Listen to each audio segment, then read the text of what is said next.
NPS better নাকি UPS, UPS better নাকি OPS, এ নিয়ে দ্বন্দ্ব, এ নিয়ে কনফিউশন, ডাউট বর্তমান সময়ে চলছে ত্রিপুরা রাজ্যের সরকারি কর্মচারীদের মাঝখানে, সম্মানিত সরকারি কর্মচারীদের মাঝখানে। ত্রিপুরা রাজ্যে 2018 আগ পর্যন্ত বা 2018 জুন বা মে পর্যন্ত ওপিএস চালু ছিল, ওল্ড পেনশন স্কিম চালু ছিল।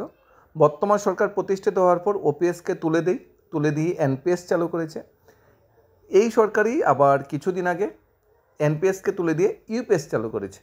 এখন কথা হলো আমাদের মাঝখানে কোনটা better, NPS better, UPS better না ওপিএস বেটার? এই নিয়ে কর্মচারী কুল তো দ্বন্দ্বে আছে।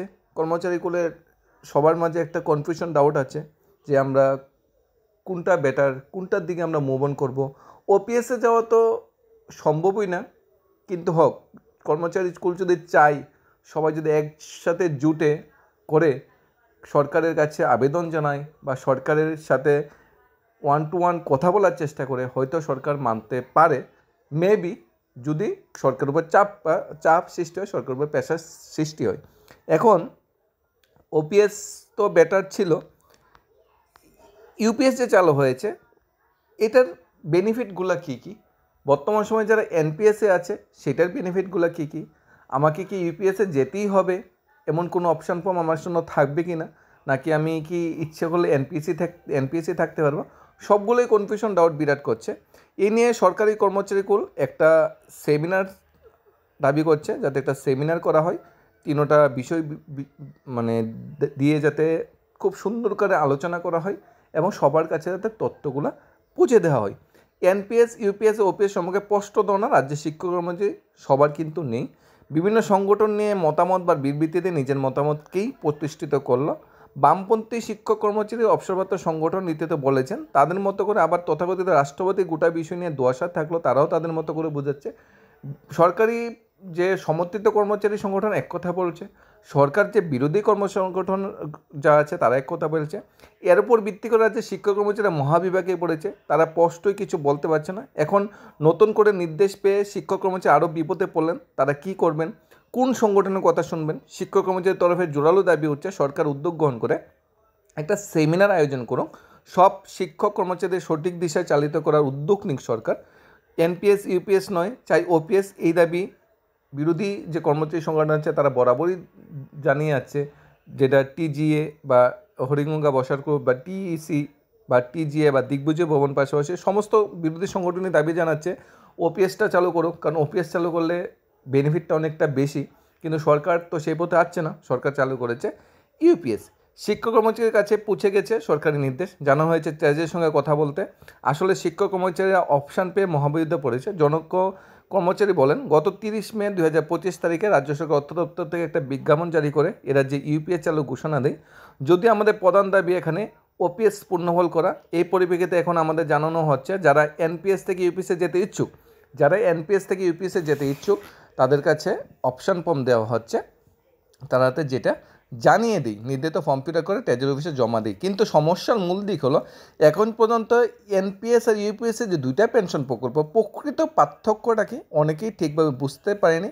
কারণ আমি যদি এনপিএস থেকে ইউপিএসে চলে যাই, এনপিএসের যে বেশি বেনিফিট থাকে, তাহলে আমি ইউপিএসে গেলে আমার লস হয়ে যাবে। আবার আমি যদি এনপিএসে থেকে থাকি, ইউপিএসে যদি বেটার বেনিফিট থাকে, তাহলে এনপিএসে থেকে গেলে আমার লস হবে। প্রকৃত যে তফাৎটা সেটাও আমরা আলোচনা করার চেষ্টা করব, কিছুটা আলোচনা করে কিছুটা মানে বোঝানোর বা কিছুটা আমরা জানার চেষ্টা করব এনপিএস আর ইউপিএসের ভিতরে কোনটা বেটার। ওপিএস না আমরা বেশি কিছু বলছি না, কারণ ওপিএসটা সময় সাপেক্ষ, চালু করবে কিনা সরকার উপর নির্ভর করে। বিশেষ করে ইপিএসের যে কাঠামো, সুবিধা, ভবিষ্যৎ নিরাপত্তা সঙ্গে কোনো বিস্তারিত নির্দেশনা বা ব্যাখ্যা এখন পর্যন্ত সরকারের তরফে দেওয়া হয়নি। আমাদের মতে সাধারণ কর্মচারীর পক্ষে এই বিষয়গুলি সঠিক জ্ঞান না থাকে, সিদ্ধান্ত নেওয়া কঠিন হয়ে দাঁড়াচ্ছে কোনটা গ্রহণ করলে ভবিষ্যতের জন্য উপকারী হবে। আমাকে অপশান ফর্ম দেওয়া হচ্ছে, ট্রেজারি ব্রাঞ্চে জমা দেওয়ার কথা বলা হচ্ছে, কিন্তু আমি জানিই না কোনটা বেটার, তাহলে কেমনে হবে? এই যে ধারণাটা, ইউপিএস এনপিএসের ধারণাটা বা এদের মধ্যে পার্থক্যটা অবশ্যই সেমিনারের মাধ্যমে যাতে সরকার কর্মচারীদের কাছে পৌঁছে দেয়, জনসচেতনমূলক কর্মসূচি যাতে আয়োজন করে, এটাই দাবি আছে। এতে করে আমরা সকলে বাস্তব ভিত্তিক তথ্যের উপর নির্ভর করে সঠিক সিদ্ধান্ত নিতে পারবো। আবার টিজিএ হরিগঙ্গা বসাক্রুর নীতিতে জানিয়েছে, বিজেপি নেতাদিন এনডি সরকারের তৎকালীন প্রধানমন্ত্রী অটল বিহারী বাজপেয়ী থাকাকালীন সমস্ত দেশে পুরানো নিশ্চিত পেনশনভোগ ওপিএস বাতিল করে নয়া পেনশনভোগ এনপিএস চালু করেছিল 2004 সালে। পুরানো যে ওপিএস পেনশন স্কিমটা চালু ছিল সেটা সেন্ট্রালে বন্ধ করেছিল বর্তমান বিজেপি সরকার, এবং ত্রিপুরা সরকার যে পুরানো ওপিএস পেনশন পলিসিটা সেটাও বন্ধ করেছে বর্তমান বিজেপি সরকার। অর্থাৎ ওপিএস কর্মচারীদের যে সবচেয়ে বড় বেনিফিট ওল্ড পেনশন স্কিম, সেটার কেন্দ্র ও রাজ্য দুনো স্তরে কিন্তু বর্তমান যে বিজেপি শাসিত সরকার আছে তারাই বন্ধ করেছে। বুঝে যাচ্ছে ওপিএসের বেনিফিটগুলো আমরা সবাই জানি, ওপিএসের বেনিফিট অনেক বেশি, কারণ একটা লামসাম একটা অ্যামাউন্ট আমরা জিপিএফে জমা করতে পারি এবং সরকার আমার পেনশনের দায়ভার নেবে, আমার টাকা কেটে আমাকে পেনশন প্রদান করবে না, সরকার নিজে থেকে পেনশন করবে, লাইবিলিটি দায়ভার সবই সরকারের।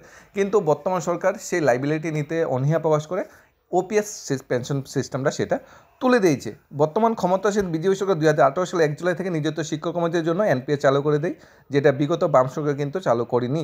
2004 সাল থেকে 2018 সাল পর্যন্ত এনপিএসে ক্ষতিকারক দিকগুলি জানার পর বিগত সরকার এই এনপিএস চালু করেনি, কিন্তু বর্তমান সরকার এসে তড়িঘড়ি করে 2-3 মাসের ভিতরে সেটা চালু করে দেয়। পাশাপাশি কেন্দ্রীয় মন্ত্রিসভা যেটা ইউপিএস চালু করেছে, এটাও বর্তমান সরকার তড়িঘড়ি করে সেটাও অ্যাকসেপ্ট করেনি, কিন্তু তার সুবিধা অসুবিধাগুলো কিন্তু এখনও সবার সামনে তুলে ধরেনি। এবং সবাই মহাবিপাকে আছে যে আমরা এনপিএসে যাব নাকি ইউপিএসে যাব নাকি এনপিএসে থাকবো। আমরা কিছু বেনিফিট বা কিছু তুলনামূলক আলোচনা করার চেষ্টা যদি এখানে করি, ওল্ড পেনশন স্কিম যেটা আছে আর NPS national pension scheme, UPS unified pension scheme, এখানে যারা কন্ট্রিবিউশন ওপিএস ওল্ড পেনশন স্কিমে জানি আমার কোনো কন্ট্রিবিউশন দিতে হয় না, সরকার পুরো দায়ভার গ্রহণ করে। এনপিএসে বর্তমান সময় 10% কন্ট্রিবিউশন আমার করতে হয় বেসিক প্লাস ডিএর, আর 14% করে সরকার। ইউনিফাইড পেনশন স্কিম যেটা, সেটা তো 10% দেওয়া হবে আর সরকার দেবে 18.5%। তাহলে সরকার এনপিএসের তুলনায় ইউপিএসে কন্ট্রিবিউশনটা একটু বেশি করে। গভর্নমেন্ট কন্ট্রিবিউশন যদি আমরা দেখি, ইউপিএস বেটার, গভর্নমেন্ট ইউপিএসে 18.5% কন্ট্রিবিউশন করে আর এনপিএসে করে 14% পেনশন যে ক্যালকুলেশন করা হয় এনপিএসে ডিপেন্ড করে পারফরমেন্স, ইনভেস্টমেন্ট। আমার টাকাটা যেখানে ইনভেস্টমেন্ট করা হবে আমার থেকে কেটে নিয়ে সেটা কোথায় ইনভেস্টমেন্ট করবে, এবং অ্যানুইটি প্ল্যান যেটা আছে তার উপর ভিত্তি করে আমার পেনশন টাকাটা নির্ধারিত হয়। অর্থাৎ পেনশনে কত টাকা পাবো এটা কোনো আগে থেকে আমার জানার কোনো প্রয়োজন বা জানার আগে থেকে জানতে আমরা পারবো না, সব কিছু মার্কেট, শেয়ার মার্কেটের উপর নির্ভর করছে। অর্থাৎ পেনশনের কত টাকা পাবো এ নিয়ে একটা নিশ্চয়তা বা অনিশ্চয়তা কিন্তু আছে। ইউপিএসসি কিন্তু ডাইরেক্ট বলা হয়েছে 50% অ্যাভারেজ বেসিক স্যালারি দেওয়া হবে লাস্ট 12 মান্থে, যদিও 25 বছরের সার্ভিস থাকতে হবে। তাহলে পেনশন আমি কত টাকা পাবো, পেনশন আমার কত টাকা হতে পারে, সেটা কিন্তু ইউপিএস একটা সঠিক ধারণা দেয়, এনপিএস কিন্তু সেই ধারণা দেয়। সেই চিন্তা করলে পেনশন ক্যালকুলেশন দিকে চিন্তা করলে ইউপিএসটা কিন্তু better. Lump sum pay out at retirement, এটার কথা চিন্তা করলে 60% যেটা কর্পাস ট্যাক্স ফ্রি আর 40% ইউনিটেড, এটা কিন্তু লামসাম রিটার্নের কথা চিন্তা করলে কিন্তু এনপিএস 100% বেটার ইউপিএস থেকে। লামসাম রিটার্ন পে আউট কিন্তু এনপিএসে দেওয়া হয়, ইউপিএসে কিন্তু দেওয়া হয় না। ইউপিএসে কিন্তু লামসাম পে আউট দেওয়া হয় না, ইউপিএসে এনপিএসে দেওয়া হয়। তাহলে এই চিন্তা করলে লামসাম পে আউট চিন্তা করলে এনপিএসটা বেটার। ফ্যামিলি পেনশনে আমরা যে অ্যানুইটি চুজ করবো তার উপর নির্ভর করে, আর 60% large pension dope given the family. অর্থাৎ পেনশন এবং ফ্যামিলি পেনশন ইউপিএসে একটা সঠিক টাকা একটা দেয়, লামসাম এই টাকাটা একটা গ্যারান্টি দেয় যে এত টাকা দেওয়া হবে, কিন্তু এনপিএসে মার্কেটের উপর ডিপেন্ড করে কত টাকা দেওয়া হবে। ডিএর যেটা রিভিশন যেটা বলা হয়েছে, আমরা বছর বছর জিনিসপত্রের দাম বাড়লে ডিএ দেওয়া হবে কিনা, ডিএর বৃদ্ধি পাবে কিনা পেনশনে। এনপিএসে কিন্তু গ্যারান্টি নেই আমাকে ডিএ রিভাইজ দেওয়া হবে বা আমার পেনশন বাড়বে কিনা, কিন্তু ইউপিএসে কিন্তু বলা আছে ইনফ্লেশন হলে কিন্তু আমার পেনশন বাড়বে। তাহলে এই দিকেও চিন্তা করলে ইউপিএস কিন্তু অনেকটা বেটার। ট্যাক্স বেনিফিট দুটাতেই আছে। রিস্ক ফ্যাক্টর দেখো, এনপিএস যেটা, এনপিএস ফুললি মার্কেটের উপর নির্ভর করছে। আমার মার্কেট ভালো, মার্কেট চাঙ্গা, আমার পেনশন বেশি, মার্কেট চাঙ্গা, আমার সব কিছুই বেশি। কিন্তু ইউপিএস কি বলছে, ইউপিএস বলছে কোনো মার্কেট রিস্ক নেই, একটা লামসাম একটা টাকা পেনশন হিসেবে দেওয়া হয়, বা বলে পেনশনের গ্যারান্টি যেটা ইউপিএস দিচ্ছে, আর এনপিএস বলছে দেওয়া হবে, কিন্তু কত টাকা দেওয়া হবে না, হতে পারে ইউপিএস থেকে আমি বেশিও পেতে পারি বা কমও পেতে পারি, ফুললি মার্কেটের উপর ডিপেন্ড করছে। রিস্কটা একটু বেশি এনপিএসে। গ্র্যাজুইটি বেনিফিট সবগুলোতে আছে। ইনভেস্টমেন্ট যেটা বলা হচ্ছে, আমি এনপিএস যেহেতু মার্কেট ওরিয়েন্টেড আমি অবশ্যই ইনভেস্ট করতে পারবো, ইউপিএসে কিন্তু সেটা নেই। সাস্টেনেবিলিটি যেটা বলা হয়েছে, self funded through investment, balance approach government support. ইউপিএসে কিন্তু গভর্নমেন্টের সাপোর্টটা একটু বেশি, এনপিএসে গভর্নমেন্ট সাপোর্টটা একটু কম। ইউপিএসে গভর্নমেন্ট সাপোর্টটা একটু বেশি কেন বলছি, 18.5% বেসিক স্যালারি সরকার দিচ্ছে আমাদের, আর এনপিএসে মাত্র 14% দিচ্ছে। ইউপিএসে একটা লাস্ট 12 মাসে বেসিকের 50% আমাকে পেনশন দেওয়া হবে। এনপিএসে কিন্তু সেরকম কোনো বলা নেই, এখানে ইনভেস্টমেন্টের উপর নির্ভর করছে, ফ্যামিলি পেনশন ইনভেস্টমেন্টের উপর নির্ভর করছে, কিন্তু ইউপিএসে একটা লামসাম কিন্তু আমার ফ্যামিলি পেনশন দেওয়া হবে। এখানে ইনফ্লেশন হলে কিন্তু আমার পেনশন বাড়বে ইউপিএসে, এনপিএসে কিন্তু আমার পেনশন বাড়বে না। এনপিএসে সবগুলো মিলে যদি আমরা বেনিফিট দেখি, 25 বছর চাকরি যদি আমি করতে পারি চাকরি জীবনে, তাহলে ইউপিএস বেটার। 25 বছরের কম হলে কিন্তু ইউপিএস এত বেটার নয়। এরপর লামসাম পে আউট, আমার যদি কোনো ডেথ বা অন্য কোনো কিছু হয়ে যায় চাকরি অবস্থায়, বা আমি পেনশনে যাওয়ার পর যদি ডেথ বা অন্য কিছু হয়ে যায়, তাহলে কিন্তু ইউপিএসে কিন্তু অনেকটা কাটছিট হবে, আর লামসাম যে পে আউট সেটা কিন্তু রিটায়ারমেন্ট পর আমাদের দেওয়া হবে না। সব কিছু মিলে আমাদের যে মানে আমাদের যদি যে পয়েন্ট অফ ভিউ থাকবে সেটা হলো, আমি চাকরি করব, চাকরির শেষে আমি একটা লামসাম অ্যামাউন্ট আমি চাই যে আমার পেনশনটা একটা নিশ্চয়তা থাকুক, পেনশনটা আমার পেনশনে কোনো রিস্ক যাতে না থাকে, এত রিস্ক নিতে আমি রাজি নেই, মার্কেটের সাথে আমি কিছু বুঝি না, আমার শেয়ার আমার পেনশন যাতে একটা লামসাম অ্যামাউন্ট যাতে ফিক্সড থাকে, কম বা বেশি এটা সেটা বুঝি না, একটা অ্যামাউন্ট যাতে আমি পাই, সেই নিয়ে যাতে আমার কোনো টেনশন না থাকে, তাহলে ইপিএস 100% বেটার এনপিএসের তুলনায়। আর পার্টিকুলারলি গভর্নমেন্টও চাই সবাই ইউপিএসের মানে স্থানান্তরিত করুক।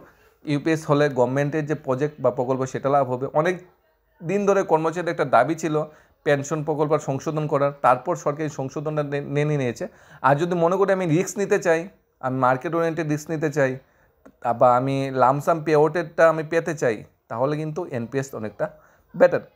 সব কিছু মিলে ডিপেন্ড করছে আমাদের উপর, আমরা কোথায় নিতে চাই। আমাদের উপর কোনো বাধ্যবাধকতা নেই যে আমাদের ইউপিএস নিতেই হবে, আমরা এনপিএসও থাকতে পারি। তবে সব কিছু মিলে যদি আমি এটা 25 বছর আমার চাকরির সার্ভিস থাকে, এবং আমি যদি একটা গ্যারান্টেড পেনশন আমার যদি থাকে বা আশা করি, তাহলে কিন্তু আমি ইউপিএসটা নিতে পারি। কেন নিতে পারি? ওপিএসে পেনশন ক্যালকুলেশন কী হয়, লাস্ট বেসিক স্যালারি 50% দেওয়া হয়, ইউপিএসে কিন্তু সেম, লাস্ট বেসিক স্যালারি 12 মান্থে বেসিক্যালি 50% দেওয়া হবে। অর্থাৎ শেষ সময় যদি আমার বেতন 50,000 হয়, আমি কিন্তু লামসাম ইউপিএসে কিন্তু 25,000 টাকা স্যালারি পাবো, ওল্ড পেনশন স্কিমও কিন্তু 25,000 টাকা স্যালারি পাবো, প্লাস ইউপিএসে কিন্তু আমার ইনফ্লেশন হলে কিন্তু আমার পেনশনে বাড়বে, ডিএর পর তো বাড়বে। এনপিএসে কিন্তু সেটা নেই, সব কিছু মার্কেটের উপর ডিপেন্ড করছে। বাকিরা আপনাদের উপর ডিপেন্ড করে, সম্মানিত সরকারি কর্মচারীদের ডিপেন্ড করে তারা কোনটাতে যাবে। আমরা যদি সব কিছু মিলে দেখি, এনপিএস মার্কেট ওরিয়েন্টেড আর ইউপিএসটা একটা গ্যারান্টেড পেনশন। এনপিএসের পেনশন পরিমাণ আগে থেকে নির্ধারিত হয় না, মার্কেটের উপর নির্ভর করে পেনশন, বা আমি যে ইনভেস্টমেন্ট করছি তার উপর নির্ভর করছে আমার পেনশনটা কত হবে। ইউপিএস গ্যারান্টেড 50% পেনশন দেয়। ইউপিএসের যে পেনশনে ইনফ্লেশন বা ফ্যামিলি পেনশন সব কিছু নির্ভর করছে মার্কেটের উপর। আর এনপিএসে আর ইউপিএসে কিন্তু ফ্যামিলি পেনশনও একটা গ্যারান্টেড পেনশন দিই। সব কিছু মিলিয়ে ইউপিএস আমরা যেটা দেখছি এনপিএস থেকে কিছুটা বেটার। তারপরেও কর্মচারীগুলোর উপর নির্ভর করছে আপনারা কি চান, আপনাদের জন্য কোনটা বেটার সেটা আমরা দেখে নিতে পারেন। ধন্যবাদ সবাইকে। Studies of Tripura YouTube channel.